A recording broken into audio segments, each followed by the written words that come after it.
Klingner. He's a senior research fellow for Northeast Asia over at the Heritage Foundation. Bruce, thanks for joining us. Thanks. We're seeing everything now bubbling up in terms of foreign reporting from Kim Jong-un is totally fine, recovered well from his surgery in mid-April, to he's actually in a vegetative state now, verging on death. Based on what is known publicly and based on what you know about the regime, what's your best guess as to where he actually is?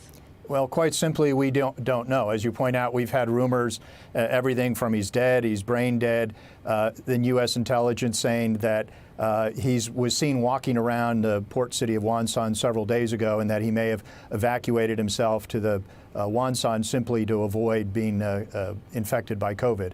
The Chinese medical team may be there to deal with COVID, or if Kim has COVID, or others around him. So we've had initial reports which were downplayed by U.S., South Korean, and Chinese officials, but then we've seen this recent spate of rumors, and we really don't know what's going on there.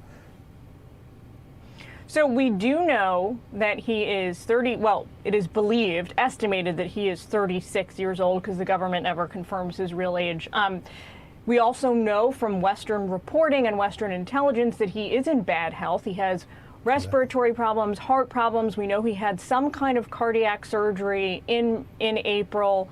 Tell us why at this moment, right, the North Korean leader being in bad health, potentially even passing, is something that the U.S. should care about, that should grip our national attention amid this coronavirus pandemic. Seems like there's a whole lot of other things to worry about. Right. Well, as was the case when his father passed away, there's no formal succession plan in the North Korean constitution. We don't know if they have something behind the scenes. So right now, all of us are speculating who the next leader might be. There's not an obvious choice, as when his father died and Kim Jong-un had been groomed for about 3 years and anointed as the next leader. We're speculating that his sister may be the next leader. Up until a few years ago, everyone would have thought that a strict Confucian Korean culture wouldn't allow a woman leader. But in the last couple of years, she's gained power, she's gained authority, and we've seen her coming out of the shadows really in the last couple of years. There's an uncle of Kim Jong-un, but he's been really exiled for about 3 decades in Eastern Europe, serving as ambassador to different countries, but he recently came back. So there's always concern when you have a nuclear weapons state, if you don't know who the next leader is. It could be a smooth transition, or it could be a power struggle where everyone's trying to grab the ring of power, and then who has control of the nuclear weapons and the military. So it will be of great concern if Kim dies without some formal succession plan.